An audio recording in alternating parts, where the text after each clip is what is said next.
Oh, is that up we there? gotta go to the other side. Oh, there you go. I have a mouse, actually. That might be handy. You play with that. I'm going to grab my mouse. I'm leaving.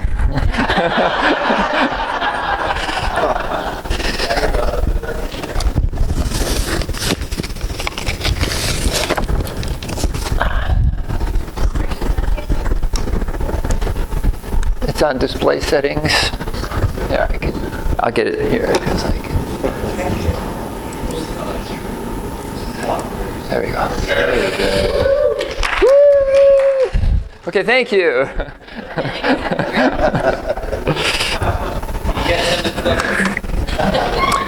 So what is love? Love is you guys being so patient with us and our brother helping me out here. So I've been working on this for, how old am I? Over 40 years, trying to figure out what love is. Oh, by the way, I am actually a neurosurgeon. I'm single. I'm 25, and and for those of you that know me, still working on this topic. Okay, Sue? I've known Sue since I was like 8, so that's no secret, Sue. Checks in the mail. All right, so the first class is, well, I told you I'm a college professor back home, so this is the class. We're going to do all the homework, just get it out of the way, and then we're going to get into the other stuff after this. So we're going to talk about meanings of words and all that kind of stuff in this class, but I might surprise you, I might shock you, I might turn your world upside down. I'm sorry, just the facts. There's a lot of, I don't know if you're familiar with this, but there's this thing out there called mainstream Christianity, and they don't necessarily have all their facts straight, right? They've made up a lot of stuff over the years, and sometimes it creeps in, and you'll be surprised where we find it. It's absolutely everywhere. So we're always on the lookout for what are the actual facts, right? So let's just throw a word out there. You've probably heard before, Trinity. Anyone heard this word before? I have one argument against the Trinity, and I use it all the time. And it's my only argument. I don't care about any other. I just simply say this. Show me that somewhere, anywhere in the Bible. Conversation over. It's not in the Bible. Now, I take that argument and I apply it to everything. Show me that in the Bible. Right? Now, you might know that my family has a very close connection with the Whitakers, and I think a number of people have mentioned to me that his favorite thing was, the same concept, right? Do you know your Bibles, right? What verse is that? And that's the approach that we're going to take this week. So, this is the topics for this morning. The first topic is, what does agape mean? I heard someone say that word yesterday, and they said agape, and I'm like, nice. They didn't say agape, which drives me crazy. So that was awesome. Agape, what does agape mean?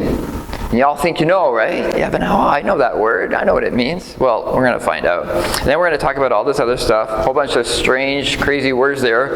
Plato. And again, when you're talking about mainstream Christian doctrines, this is where a lot of them come from. So we're going to hit some Plato. Augustine, everyone knows. And you want to call him what? Saint Augustine? Because that's what the Catholic world calls him. And again, this is where their doctrines come from. There's also Bishop Nygren, who you've probably never heard of, but we'll talk about him. And C.S. Lewis, I'm sure most people here have heard of C.S. Lewis. I forgot to bring my books out of my bag that I want to show you. But I have a walking around mic, so we're good. And we're going to talk about the Trinity and what that's got to do with the word love. You're like, what? And we're going to talk about what it actually talks about in the Bible. And then we're going to talk about some other words, and then we're going to conclude. So lots of stuff to do this morning, and I got, 20 minutes? All right. Full steam ahead. How do I switch slides here? So, what is up there? All right, so first topic. What does this word mean? All right, now I'm going to surprise you all, which I do constantly with people, all my students as well, because as a college professor, I'm going to say, let's go on Wikipedia. And you're going to be like, wait a second, that's not a good source. Okay, so let me explain why we're using Wikipedia. We're using Wikipedia because it tells me what people out there think. It doesn't necessarily tell me the truth, but it tells me what people think, because as you might know, Wikipedia is open edit, so anyone can go. I've edited pages on Wikipedia. We won't get into that, I don't have time, but if you're interested, ask me about that later. Anyone can go in there and edit it. So what you get on Wikipedia is wars. When there's more than one opinion on something, they go in and edit, then the other people go in and edit it back, and then the other people edit it back, and it's all documented. On the other pages, there's other pages you can look at the history and all that on Wikipedia. So it's all documented. This page has a war going on it between mainstream Christians and Greek scholars. And it's all documented on this page. And I'm going to show you a little bit of that. And now I prepared this stuff like over a year ago. And I went last night, I went on here and it's all still there. So this is great because it changes. So this is how it starts. This is a very long entry on Wikipedia. But this is how it starts. In Christianity, and it's got 3 different pronunciations of this word. The first one is agape. The second one is agape, and the third one is agape. So the first one is the one that the scholars like, agape. From ancient Greek, agape is the highest form of, now notice the quotation marks, this is really important, is the highest form of love, charity, and the love of God for human beings and of human beings for God. So those things are all in quotation marks. We'll get to the quotation marks. This is in contrast to philia, brotherly love, or philautia, self-love, as it embraces a profound sacrificial love that transcends and persists regardless of circumstance. Is that the definition you've heard of for this word? Well, of course it is, because it's the one on Wikipedia, right? So it must be right. It's on the internet. Okay, well, that's not how the internet works. Now, the quotes are from different kind of quote here, Little and Scott, 1901. If you heard of Little and Scott, the great lexicon, the Greek lexicon of really, really quality lexicon of the Bible, it's the go-to source for most Bible scholars. So there's a version of Little and Scott called Little Kittle, or something like that. But anyways, so what did I do? Well, in fact, it's great because it's the internet. So you just click on the link and it takes you right there. So I clicked on the link for Little and Scott provided on Wikipedia, and I went to Little and Scott. So let's look at Little and Scott. All right, the quotation marks are from this entry, right? So, the highest form of love, charity. Do you see that there? All right, this is what we call misquoting. What does it say? It says, especially brotherly love, charity. Is that the definition for agape that you're familiar with? Brotherly, oh, no. In fact, wait, go back. It said, this is in contrast to philia, brotherly love. But Little and Scott says that the definition of agape is brotherly love. Something's wrong here. This isn't making any sense. The love of God for man and of man for God. Now, if you go back, we see the rest of the love of God for human beings and of human beings for God.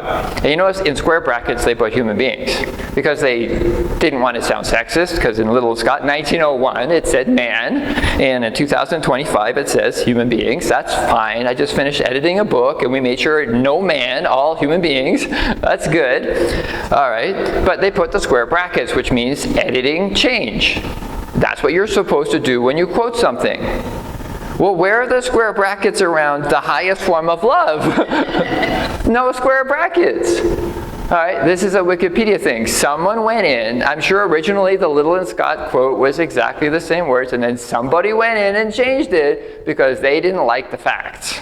And they wanted their version of the truth out there, so they changed the information to be what we all thought was the definition. All right. So we continue reading. Now, when you're reading Wikipedia, if you're reading critically and you're thinking about what you're reading, you'll notice that the person writing changes regularly. Right? You're reading one thing, you're reading something else. Like, that just completely contradicts what I just read. Yeah, it's because you're reading something that somebody else added. Right? So, as you continue reading, this is actually paragraph 4. We're going to go back to paragraph 2 later. The Greek word agape does not always mean divine love alone. Oh, it doesn't always mean that. In some contexts, it just means love or affection. In the Bible, it sometimes even refers to a wrong kind of love. Had you heard that before? But there it is. It's on the internet still. Do we believe that? We'll look for evidence. Men love darkness, John 3:19, the word agape. Or the praise of men more than God, John 12:43, the word agape. Or this world, 2 Timothy 4, verse 10. Here we see 3 cases where the word agape was not godly love. The verb and noun form do not have different meanings, just like the words love or affection in English. The meaning depends on the context. Very important point. Right? It is not a Greek definition that matters here. It's the context in the Bible that matters. This is a very important point. Going back to paragraph 2. The verb form goes back as far as Homer. Iliad, Odyssey, that Homer. Right? The movie Troy, Brad Pitt. For those of you that think about things that way. All right, translated literally as affection, as in greet with affection and show affection for the dead. Other ancient authors have used forms of the word to denote love of a spouse or family, or affection for a particular activity, in contrast to eros, and affection of a sexual nature, which we'll come back to. Sorry. All right, so this is really important. Agape is a Greek word, right? Greek, unlike Hebrew, very different. Greek was a language for thousands of years before Jesus came along. Hebrew, on the other hand, the bulk of Hebrew that we have is in the Bible, right? That is the source for our knowledge of Hebrew, is the Hebrew Bible. And it's the oldest Hebrew document. Greek has many older documents than the Bible, including one of the oldest sources, which is Homer. Just to help you out if you're not a history guy. Homer, ancient Greek, 8th century BC, so that's around the time of Elisha, Elijah, Ahab, Jehoshaphat, that time period. Plato, we'll talk about next, is around the time of Daniel, right, after the Babylonian captivity. In fact, after Plato, we got Aristotle. Aristotle was Alexander the Great's personal Greek tutor.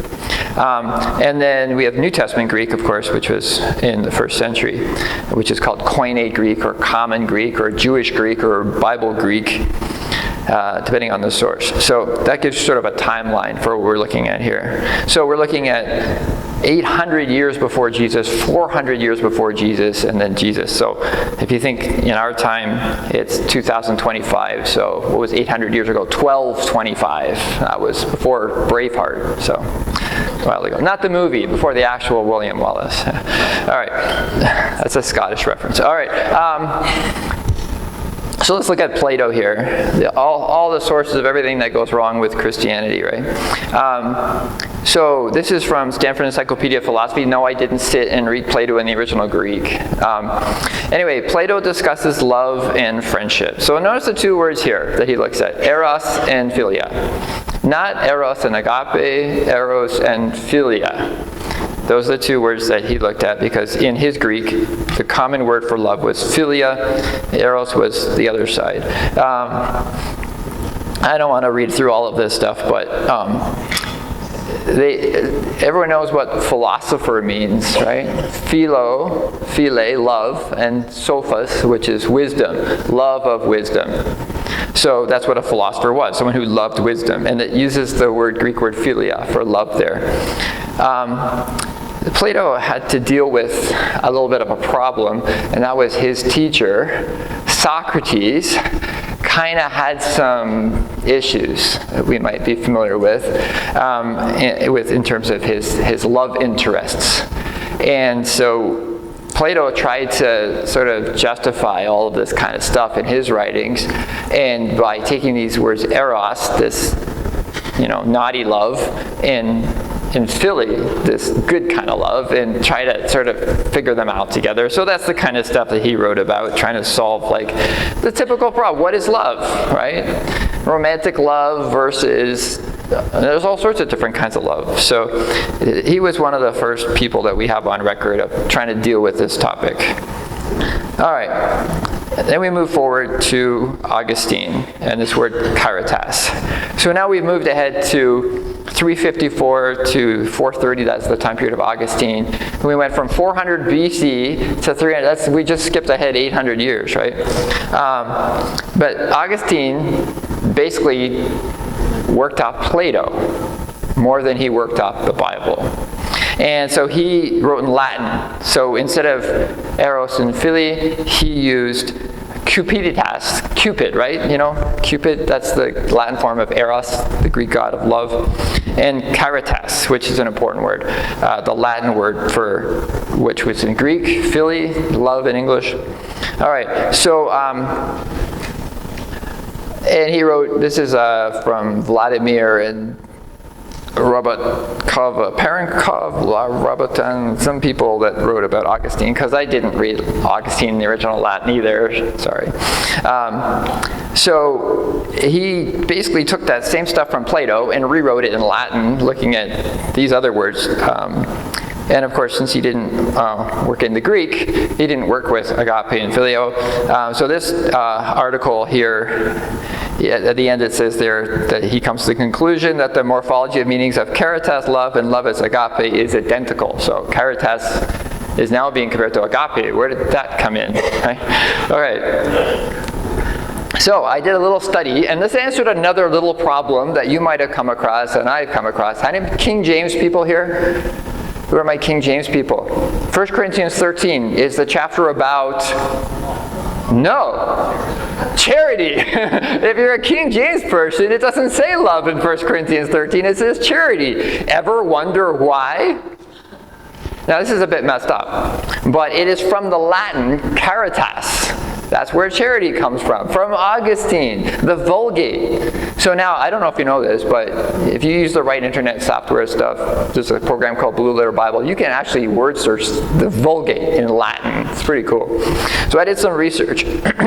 So the words charity and caritas, there's 45 times where those words show up, but there's a mixture here. So the first section on the slide there is where the word caritas is used in the Latin for love. All right. There's two occurrences of the word caritas in the New Testament before 1 Corinthians 8, and all the rest are after 1 Corinthians 8. So this is after 1 Corinthians 8. You notice that's just before 1 Corinthians 13. But there's a reason why I divide the New Testament in half there, because the translators worked in teams. So the King James Version had a group that did after 1 Corinthians something. I don't know what the division was, maybe all of 1 Corinthians. But this is what happens. So 19 times when the word caritas occurs in that section, it's translated charity. So they just transliterated the Latin instead of using the word love, because they were influenced by Augustine and the Vulgate and all that. And the Greek word is agape, which it normally is, because almost always in the Greek New Testament, the word translated love is agape. So, and then you switch it around in the second part, and 20 times the word caritas in the Greek is translated love, and it's translated love, not charity now, right? And it's the word agape. One time, this is interesting, the word caritas is translated love. It's actually in the Greek Philadelphia, not agape. So it's not consistent. Now, there's just a little thing about Philadelphia, because we all think filial, that's the word that means brotherly love, right? If filial means brotherly love, then what does Philadelphia mean? Because Delphos is the Greek word for brother. So if filial means brotherly love, then does Philadelphia mean brotherly love? Interesting. Anyway, so now let's move on to bishop. And this is where things get really messed up. Bishop Nygren was a Swedish bishop in the 1930s. He wrote a book called Agape and Eros, which is also called Eros and Agape. Now, notice the title, Eros and Agape, Agape and Eros. Where is this coming from? Plato, right? It's coming from Plato, not Plato, no kids here, not Plato, Plato, right? All right, so he's working on this same tradition that went from Plato to Augustine to him, and it does that same thing. And basically working at that same level of trying to divide these words up. But again, it's agape and eros, always eros. It's never agape versus phileo, it's always agape versus eros, or phileo versus eros. But he switched now, right? We went from Plato with Philly, we went through caritas, and now we're at agape. But it's the same discussion. I want to focus on the, this is from a commentary about it in Bible Gateway. It says in the end there, in sharp contrast to this, Nygren sees the peculiar and distinctive character of agape in the New Testament teaching that God is agape and reveals his agape in his self-giving redemptive love for sinners. Try to let that sink in. His self-giving redemptive love for sinners. This is very important. All right, now, of course, we all know God is love. And often in the New Testament, that would be the word agape, because that's just the predominant word for love in the Greek. Oh, I shouldn't touch that. But what does it mean that God is love? And what does love mean? Of course, we all know the definition for love. It was the one that was inserted into the Wikipedia entry replacing what the Little and Scott reference said. That is this only from God self-sacrificing love, right? Self-sacrificing love. So self-giving, redemptive love for sinners that God did. Think about that. Don't worry, if you haven't got there yet, we'll get there. So we're going to hit C.S. Lewis because this is really big. I got the book here. Now this drove me crazy. I read this book, I don't know how many times from cover to cover, looking for one word in this book. Does anyone want to guess what word I was looking for in this book? It's called The Four Loves, so obviously it has the word love in it. But it's the word agape. You think, obviously, that's in there, right? So, and I went on the internet, and everyone is telling me agape is, C.S. Lewis says agape is this, C.S. Lewis says agape is that. Well, does he say that?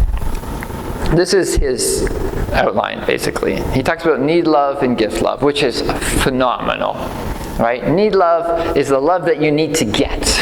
And he talks about how a child needs love from their parent. And that's important and good, right? No one ever criticizes a child for wanting to be loved, or anybody else for that matter. We all need to be loved, and that's good love, right? But it's not the same thing as gift love, which is love that we give to others.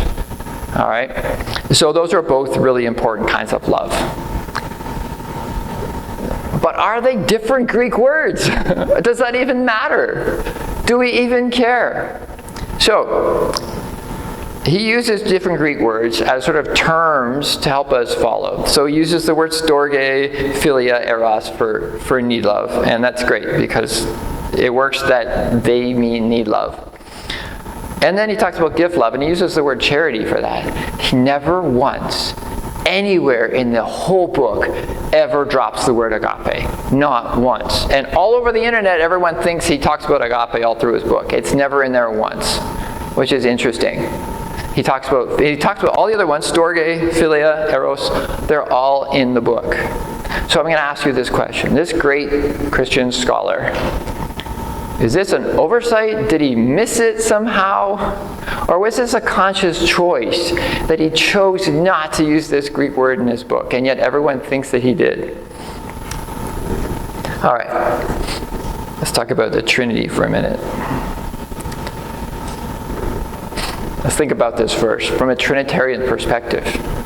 For God so loved the world that he gave his only Son, that whoever believes in him should not perish but have eternal life. Now that makes perfect sense to us. And somehow it also makes perfect sense to Trinitarians, but you might have struggled trying to figure out how it makes sense to them, right? What's the challenge with this verse if you're a Trinitarian? Because they think that the Son is God. So for God so loved the world that he gave his only himself, right, that whoever believes in him should not perish but have eternal life. Remember that quote from Nygren? Right, let's just go back. All right. The bottom there. In sharp contrast to this, Nygren sees the peculiar and distinctive character of agape in the New Testament teaching that God is agape and reveals his agape in his self-giving, redemptive love for sinners. Right? So they read John 3:16 a little differently than we do. This is how they read it. For God, and I've heard Trinitarians say it this way, right? They change it when they say it. For God so loved the world that he gave himself, that whoever believes in him should not perish but have eternal life.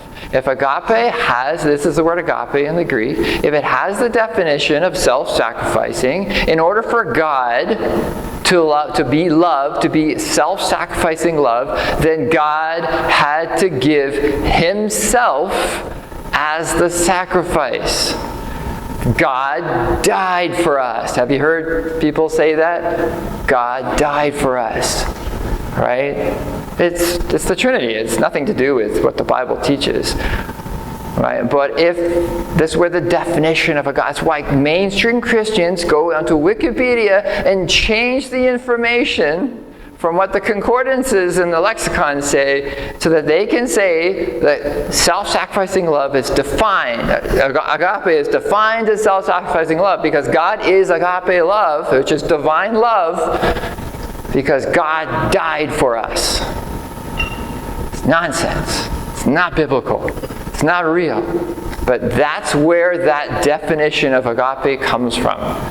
It's got nothing to do with how it's used in the Bible. So how is it used in the Bible? What does your Bible say? John 15:13. Greater love hath no man than this. Now, man's in italics, not for emphasis. I'm using the King James italics rule, which is it's not in the Greek.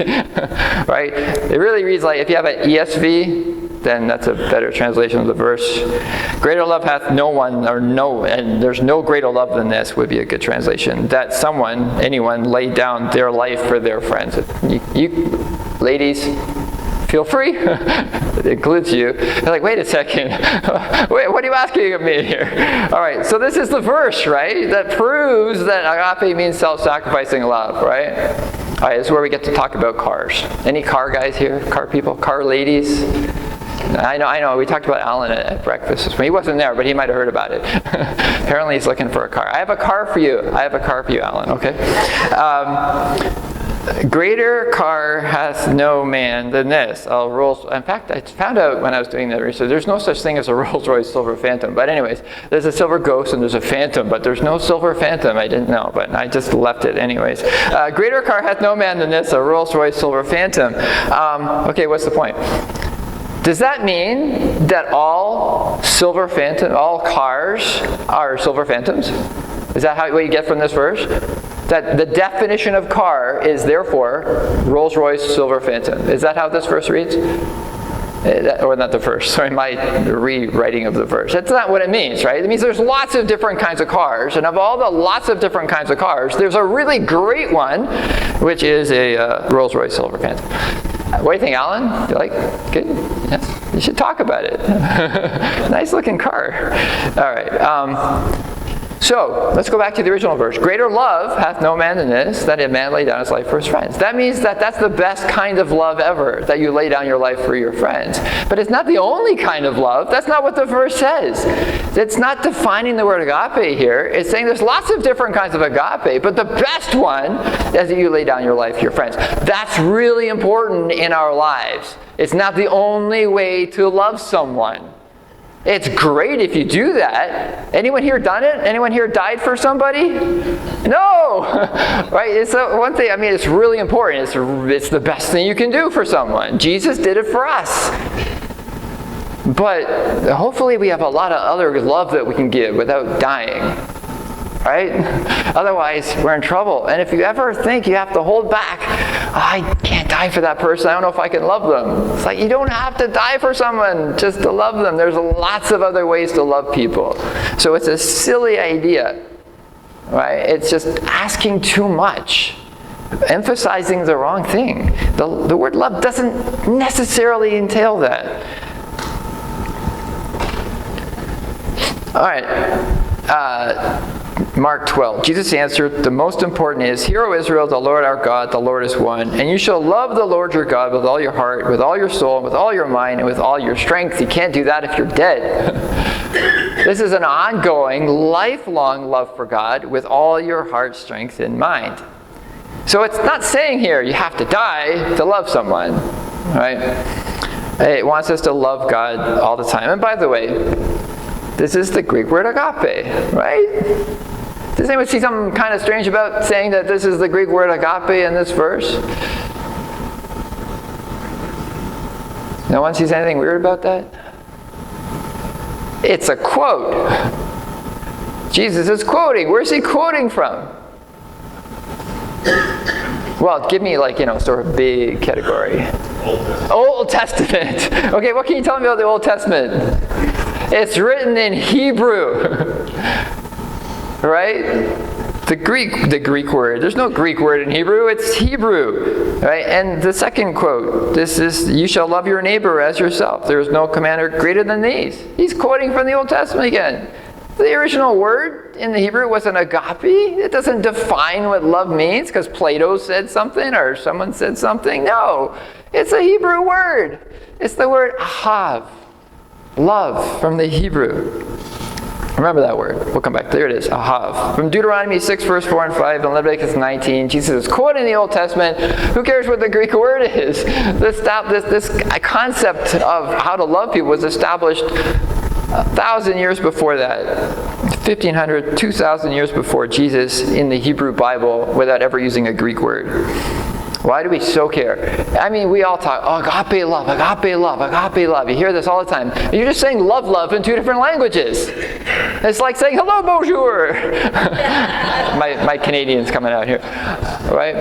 Why are we saying it twice? Why do we think we make it better by using a Greek word than an English word? Has anyone ever come to you and said, that's real ahav love? Because that's the original word in these commandments. That's the Hebrew word. But no one ever says ahav love.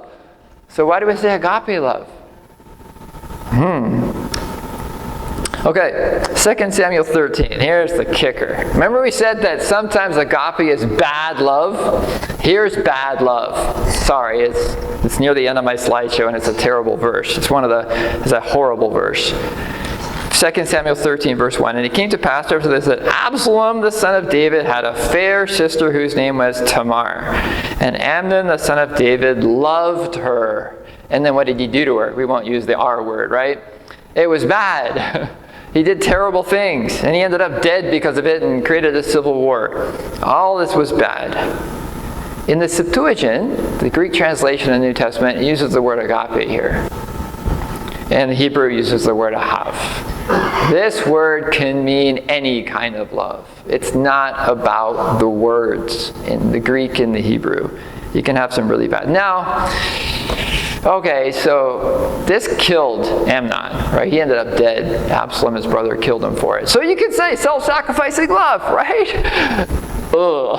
That's not the application of self-sacrificing love I think that we mean when we say that. All right, this is bad love, but yet still uses the same Greek word. So what's the point here? All right, this is actually a little bit of a précis of some future stuff we're going to talk about. There are some other really, really cool Greek words for love. This one is my favorite one, splanchnon, which is where we get the English word spleen from, by the way. I think we should start using this one all the time. We should say, I've got some real splanchnon love for you. Because this is actually the word that we want. This is the really good word. We're going to talk about that later in the week. And there's some great verses that use this word. But it's often translated really weird ways. Like in Philippians chapter 2, verse 1, which is a really beautiful verse, except the King James Version uses the word bowels to translate this word. And I mean, you might know this verse, right? It might have jumped out at you when you're reading, especially King James Version people. If there be therefore any consolation in Christ, if any comfort of love, if any fellowship of the Spirit, if any bowels and mercies. You ever on a committee where you have to choose the verse to go on a t-shirt? Y'all got that without me even finishing it. Right? You ever been through that? It's like, well, I don't know if we want that. It's got that one weird word in it. Is there a different translation? So imagine it says this. If there be therefore any consolation in Christ, if any comfort of love, if any fellowship of the Spirit, if any love and mercy, you wouldn't even think twice about it. Unfortunately, the word agape is also in this verse, which they translated love. So they got, well, what are we going to do? We can't say spleen. So it got bowels. It made sense to them, I guess. But anyway, we'll talk about this word later in the week. It's translated tender in Luke 1:78. And compassion in Matthew 18:27. And then another word, eleo, which is usually translated mercy, also translated compassion and pity, another word that basically means love. All right. I don't know. How am I doing for time? Anyone have any clue on that? I'll give you a 5-minute... Oh, no, I don't want okay. I want to know that I'm almost done because I'm almost done. I don't want to stop 20 minutes early or something. Oh, perfect then. All right, good. So we're going to wrap up. This is an interesting, be devoted to one another in love. Be devoted. Just think about what this verse, be devoted to one another in love. That's beautiful, right? Be devoted to one another in love. So, two Greek words here for love. Devoted is philostorgos. That's two of C.S. Lewis's words, phileo and storge. Shoved together into one word, devoted. Beautiful word. Devoted just doesn't translate that very well. It's like, be love to one another in love. Right? Philostorgos, Philadelphia. Remember we talked about Philadelphia, brotherly love. Honor one another above yourselves. Isn't that the quintessence, that's a good word for you, of what the Bible means about love, to honor one another above yourselves? Beautifully put verse. No agape anywhere in that verse. Philostorgos, Philadelphia. And then the opposite of that, Romans 1:31, without understanding, covenant breakers, without natural affection, implacable, unmerciful. So there's astorgos, without natural affection. That's bad, right? Without understanding, without covenant breakers, unmerciful, those are obviously all bad things. So without natural affection is also a bad thing, and that's astorgos, no storgos. Well, then we have Anna, again, not, and eleman, that other word we just looked at that means mercy or love. I keep touching this. Unmerciful, that's bad, not being merciful. We'll talk about that in a future class. Okay, so let's conclude. Love in English, French, Spanish, German, whatever language, and C.S. Lewis talks about this in his book. It's just got a wide range of meanings. C.S. Lewis talks about, that was back in the 1960s, 1930s, no, 1960s. Nygren was 30s. He said, at the time, kids would be saying things like, I love ice cream. And the parents were like, oh, don't use the word love for ice cream. That's inappropriate. It's like, no, that's fine. We all know what that means. That means I really like ice cream. But you wouldn't. Well, maybe you would. Who here would die for ice cream? All right. But it's the same thing, English, Greek, Hebrew, it doesn't matter. Words have ranges of meaning. And always going just back to the Greek word and saying, well, it means this. That's not the best place to go to understand what's being taught about a word, right? And especially the New Testament. We had Plato, Socrates, Aristotle, Homer, all sorts of nasty, awful stuff in those writings. These people were not Christians. Right? Very not Christians. Watch the movie Troy. Not Christians. All right? They didn't have that concept that Jesus taught. And yet he used their language. So he had to reinvent what words meant. And he referred back to the Hebrew all the time. Even then. It's not about what individual words mean. It's what we can understand from the context. So think about it this way. Listen to these phrases. And I know what you're going to do. God so loved the world that... Did you finish that in your mind? Okay, what is the rest of that verse telling us? God so loved the world that... It is telling us what he means by love. That he gave his only begotten son. Right? Isaac and Abram were walking up to the mountain. And we were talking about this in a Bible readings group the other day. Isaac at one point said, "Dad, we just traveled for 3 days and we forgot to bring the offering. Where's the lamb?" And what did God say? Or sorry, what did God say? What did Abram say? He said, God will provide himself a lamb. And of course, it was, don't offer your son, I'll offer mine.